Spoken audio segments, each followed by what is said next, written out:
Anchor పట్టుకొని పిచ్చోడు అనేటువంటి పరిస్థితి ఉంటుందా? నాకున్న సబ్జెక్ట్ నువ్వు మాట్లాడతావా? డిబేట్ చేద్దామా?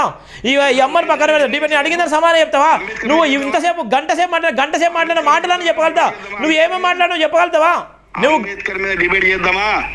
నువ్వు అంబేద్కర్ మీద చేద్దాము, నువ్వు ఉన్నటువంటి రాముడి మీద చేద్దాము, సీత మీద చేద్దాము, ప్రవీణ్ పగడాల మీద చేద్దాము. నువ్వు ఎవరి మీద అంటే వాళ్ళు రెడీ, నేను రెడీ. ఎప్పుడు వస్తావు? ఎప్పుడు? రేపు వస్తావా? ఇప్పుడు వస్తావా? ఇప్పుడు వచ్చాయి తారనాకలో ఉంది ఆఫీస్. వచ్చాయి ఇప్పుడు వస్తావా? అంబేద్కర్ మీద చేద్దాం. నువ్వు వస్తావా? ఇప్పుడు లైవ్ లోకి వస్తావా? నేను లైవ్ లో ఉన్నాను, నువ్వు లైవ్ లోకి వస్తావా? ఫిజికల్ గా వస్తావా? వచ్చే మరి ఎంతసేపు పడుతుంది? నువ్వు ఎంతసేపు పడుతుంది రావడానికి? నేను ఎంతసేపు పడుతుంది నువ్వు రావడానికి? జూమ్ కాదే, నువ్వు లైవ్ లో ఫిజికల్ గా రావే. ఎక్కడ నుండి జూమ్ పంపి అంటావు? నువ్వు లైవ్ లో ఫిజికల్ రా. ఛానల్ రా అంటున్నా, నేనే అంటున్నా కదా, ఆహ్వానిస్తున్నా కదా. చలో వచ్చాయి. నువ్వు మళ్ళీ భయం ఎందుకు? నీకు భయం ఎందుకు? నీ లొకేషన్ పంపిస్తాను, వచ్చాయి. ఎంతసేపు పడుతుంది? నువ్వు ఎక్కడో చెప్పు, నువ్వు ఎక్కడున్నావు?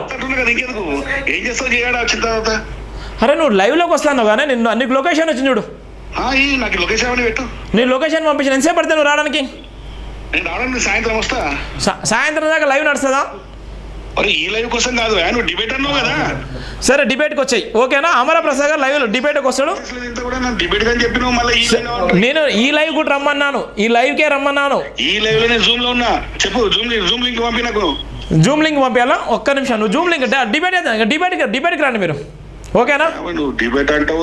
ఇక వినండి, అమరప్రసాద్ గారు డిబేట్కి రండి, ఓకేనా? నువ్వు చెప్పిన దానికే నేను సమాధానం వింటున్నా.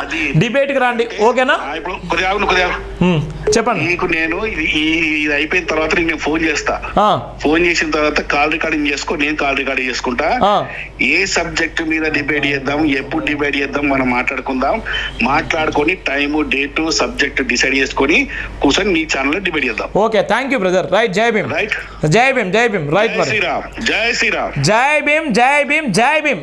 జై భీమ్ అంటే ఏంది చెప్పు? జై భీమ్ అంటే నీలాంటి వాళ్ళకి, నాలాంటి వాళ్ళకి జ్ఞానం వర్ధిల్లు కావాలి. ఎక్కడ చెప్పు జ్ఞానం వర్ధిల్లాలని? పాలి భాషలో ఉంది. జై శ్రీరామ్ అంటే ఎక్కడ రాసి పెట్టింది చెప్పండి మరి. నేను ఇప్పుడు నీ భావజాలం నీది. విను ఇదే వితండవాదం ఉంది ఎవరిదా? ఇక సమాధానం పిచ్చి పిచ్చి మాటలు వద్దా? నేను ఇప్పుడే మంచిగా చెప్పిన. ఇప్పుడు నువ్వు నా జై భీమ్ నేను అన్నాను, వినవే? నీకు గంత నొప్పేందుకే? నీకు గంత నొప్పేందుకు? ఆగు, నీ చిల్లర ముచ్చట్లొద్దు కానీ, చిల్లర ముచ్చట్లొద్దు. నువ్వు ఎవరి దగ్గర నువ్వు జై శ్రీరామ్ అని జై భీమ్ అన్నా. నువ్వు జై శ్రీరామ్ అంటే జై భీమ్ నేను అందుకే నీకు నొప్పేందుకు? నీకు నొప్పేందుకు? నా భావా నాది. నువ్వెవడు చెప్పడానికి? చెప్పు, నువ్వెవడు చెప్పడానికి? అది మరి నేను చేసిన కాబట్టి చెప్తాను. నేను అది కాదు బ్రదర్, నేనేం చెప్తున్నాను? నువ్వు జై శ్రీరామ్ జై భీమ్ అన్నాను. అరే నువ్వు అది కాదే, నేనేం చెప్తున్నా? నేను జై భీమ్ అన్నాను, నువ్వు జై శ్రీరామ్ అన్నావు. దానికి మళ్ళా ముచ్చట్లొద్దు. పాలి భాషలో జ్ఞానం వర్ధిల్లును కాకాని, పాలి భాషలో జ్ఞానం వర్ధిల్లును కాకాని. నేను అదే చెప్తాను, పాలి భాషలో జ్ఞానం వర్ధిల్లును కాకాని, పాలి భాషలో జ్ఞానం వర్ధిల్లును కాకాని. దాని అర్థం రాసి పెట్టుకో. అమ్మా చెప్పండి అమ్మా. ఎందుకంటే జై భీమ్ అనేది అక్కడ అసెంబ్లీలోనే జై భీమ్ అని అంటారు. ప్రపంచ పార్లమెంట్ లో కూడా అన్నారు కానీ మోడీ కూడా అన్నాడు. మోడీ కూడా జై భీమ్ అన్నాడు బ్రదరు. మోడీ కూడా జై భీమ్ అన్నాడు. అరే నువ్వు ఇంత చిల్లరగాడు ఉన్నవేందా? చిల్లర ముచ్చట్లేనా అమరప్రసాద్? చిల్లర ముచ్చట్లేనని చిల్లర మాటలేనా? ఇగో అమరప్రసాద్, నువ్వు బతికేదే ఈ హిందుత్వం గొడవలు పెట్టుకునే బతున్నావు. నువ్వు బతికేదే హిందుత్వం పేరుతోని క్రైస్తవ మీద విషం కక్కుతూ రాజ్యాంగాన్ని అవమానపరుస్తూ చిల్లర ముచ్చలు లేపుకుంటా ఇలా బతికే దళిత అనేటువంటి కార్డుతోని, దళిత అనేటువంటి పేరుతో బతున్నావు. మళ్ళీ నువ్వు నాకు సంబంధం, నువ్వు ఒక 10 నిమిషాలు నీకే జ్ఞాపకం ఉండదు నీకు. అరే నేనే పాలి భాషలో చెప్తున్నా కదా. జ్ఞానం అని నీకు ఎక్కడ కావాలి? నీకు ఏ సర్టిఫికేట్ కావాలి? ఐఎస్ఓ సర్టిఫికేట్ కావాలా? ఐఎస్ఓ సర్టిఫికేట్ కావాలా నీకు? ఐఎస్ఓ మరి జై శ్రీరామ్ అని ఎక్కడో చెప్పు. జై అమ్మా ఇగో సరే, అమరప్రసాద్ గారితో అమ్మ ఇక ఫైనల్ గా అమరప్రసాద్ ముచ్చట్లు విన్నారు. అమరప్రసాద్ అమ్మమ్మ ఇక అమరప్రసాద్ కట్ చేద్దాం. అమరప్రసాద్ గారు నువ్వు ఇప్పుడే సమాధానం చెప్పలేకపోతున్నావు కానీ లైవ్ డిబేట్కి రండి కానీ అమరప్రసాద్ గారు జై భీమ్ టీవీ నడుస్తుంది, దాని మీద జై భీమ్ నినాదం మీద జై భీమ్ టీవీ నడుస్తుంది. నువ్వేనా కుట్ర కుతంత్రాలు నీ సోషల్ మీడియాలో గిన్నె పెట్టుకో. జేబీ అరే మళ్ళా బుర్రలేదనే జేబీమానికి ఎవడంటాడా? పిచ్చోడు ఉన్నావు నువ్వు, పిచ్చోడు అనే మోడీని అంటున్నాడు జేబీమాని. నేను మోడీ మీద జేబీమాని పోటీ చేసి నువ్వు ఎక్కడున్నావు? నీ మైండ్ ఎక్కడన్నది? నీ మెదడులో ఉందా లేకపోతే మోకాల్లో ఉందా నీ మైండ్?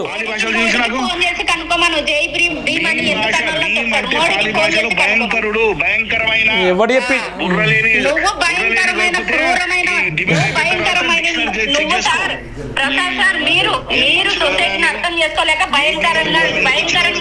సరే అమరప్రసాద్ ఓకే మరి బాయ్. ఇక ఓకే, థ్యాంక్ యూ అమరప్రసాద్ గారు, థ్యాంక్ యూ అమరప్రసాద్ గారు, థ్యాంక్ యూ. ఇక నువ్వు సమానం చెప్తావు, మీరు రెడీగా ఉన్నాం. ఇగో అమ్మా ఇక కట్టే అది ఇక అమరప్రసాద్ చూసినావు కదా. దయచేసి ఇప్పటికైనా అమరప్రసాద్ మాట్లాడినటువంటి మాటలు అమ్మమ్మ ఒక్క నిమిషం అమ్మ అమరప్రసాద్ మాట్లాడినటువంటి మాటలు మీ అందరు విషయంలో ఈ అమ్మ మాట్లాడిన మాటల విషయం దయచేసి అమరప్రసాద్కు ఎట్లా మాట్లాడుతున్నాడో చూసిరు కదా. ఇప్పటికైనా మీరు వందలాది మంది వేలాది మంది రోడ్ల మీద రానమ్మా. అమరప్రసాద్ ఒక్కడే సర్వనాశనం చేస్తున్నాడు, తప్పుదో పట్టిస్తున్నాడు. అమరప్రసాద్ మాట్లాడినటువంటి మాటలు ఇవాళ ఉన్న జోసెఫ్ అనేటువంటి ఆయనతో కూడా మాట్లాడుతున్న జోసెఫ్ అంటే నా పాస్టరే కాదు అని ఇవన్నీ కూడా మీకు సాక్ష్యాలు జేబీఎంటీ లైవ్ ద్వారా ఈ అమ్మ కూడా కర్నూలు నుంచి మాట్లాడింది. నిజంగా మీకు నిజంగా దండాలమ్మ, నిజంగా చాలా వరకు మాట్లాడాను, చాలా విషయాలు మాట్లాడాను. అమ్మ ఒక మెసేజ్ ఇవ్వాలా? చెప్పండి అమ్మా. ఫైనల్ గా నా మెసేజ్ ఏంటంటే అమ్మా క్రైస్తవ ఇప్పుడు అమరప్రసాద్ గురించి కూడా ఫైనల్ గా ఆయన లైన్ లో ఉంటే వినింటే బాగుంటుండే. అమరప్రసాద్ గారికి జై భీమ్ అనే దానికి అర్థం తెలియదు, ప్రవీణ్ పగడాల అనే పేరుకి అర్థం తెలియదు, క్రైస్తవము అంటే ఏంటో దానికి అర్థం తెలియదు. ఇతను గొడవలు పెట్టుకొని నానాక ఆయన చుట్టూ ఒక పేటిఎం బ్యాచ్ ని పెట్టుకొని ప్రైవేట్ వీడియోలు ఇచ్చి క్రైస్తవ మతం అనగుదండి, అది మార్గము. క్రైస్తవాన్ని మీద బురద చల్లినప్పుడు వెనక వచ్చే ఆ డబ్బులు ఒకరి దాపును ఉండి అతను దేనికి ఆశపడి దేనికి పైన లొంగిపోయి బతుకుతున్నాడో మాకు తెలియడం లేదు. సొసైటీకి ఆయన చాలా రాంగ్ పర్సన్. ఇంకొకటి ఏంటంటే క్రైస్తవులు దొంగతనాలు చేయరు, క్రైస్తవులు మర్డర్లు చేయరు, క్రైస్తవులు దేశద్రోహులు కాదు. ఇది 100% నిజము. సమస్త హిందువులకి కూడా నేను ఒకటే చెప్తున్నా, హిందువులలో 80% మంచోళ్ళు ఉన్నారు, ఒక 20% మాత్రమే ఇలాంటి వాళ్ళు ఉన్నారు. ఇలాంటి వాళ్ళని ఎదుర్కోవడానికి ఈ రోజు క్రైస్తవ మతానికి ధైర్యం కావాలా. జెంట్స్ గానీ లేడీస్ గానీ. ఇంకో కాల్ వచ్చిన లైన్ ఉండమ్మా. హలో చెప్పండి సార్, ఎక్కడి నుంచి మాట్లాడుతున్నారు? అన్న చెప్పండి ఎవరిదాకా అమరప్రసాద్ మాట్లాడి అన్న మీరు విన్నట్టున్నారు, ఏమనిపించింది? అన్నా నేను దాదాపుగా చాలా సార్లు ట్రై చేశాను ఆ మనిషితో మాట్లాడదామని. సారీ అన్న చెప్పండి. నేను ఆ మనిషితోటి అమరప్రసాద్ అనేటువంటి మనిషితోటి మాట్లాడదామనేసి నేను కాల్ చేశాను అన్న. కాకపోతే అన్ఫార్చునేట్లీ అది కనెక్ట్ అవ్వలేదు కాల్ అన్న. 3 విషయాలు దయచేసి మీరు నాకు అవకాశం ఇవ్వండి మాట్లాడతాను. తప్పకుండా కిషోర్ అన్న, మీ నెంబర్ సేవ్ చేసుకుంటాను, ఈ నెంబర్ని సేవ్ చేసుకుంటాను. మీ కాల్ లెసన్ 702 నేను సేవ్ చేసుకొని మీ కాల్ లెసన్ అన్న. ఇప్పటికైతే ఇంకో అమ్మ కూడా లైన్లో ఉంది. ఫైనల్గా ఏం చెప్పారో చెప్పండి అన్న. ఏం చెప్పడానికి ఏముందన్నా, ఇక్కడ జరుగుతున్నది అంతా ప్రపంచం అంతా నివరబోతుంది అని మాట్లాడుతుంటే ఆయన మాట్లాడే విధానం చూస్తుంటే ప్రపంచం అంతా కింద పడిపోతుంది. అతను రాజ్యాంగంకే మర్యాద ఇవ్వడం లేదు. అతను యూట్యూబ్ లో అతను పెట్టిన ఒక ట్యాగ్ లైన్ చూపెట్టాడు, అతను ఏం పెట్టాడు అనేసి. రెచ్చగొట్టేది పక్కన పెట్టండి అన్న, మతాన్ని రెచ్చగొట్టేది పక్కన పెట్టండి.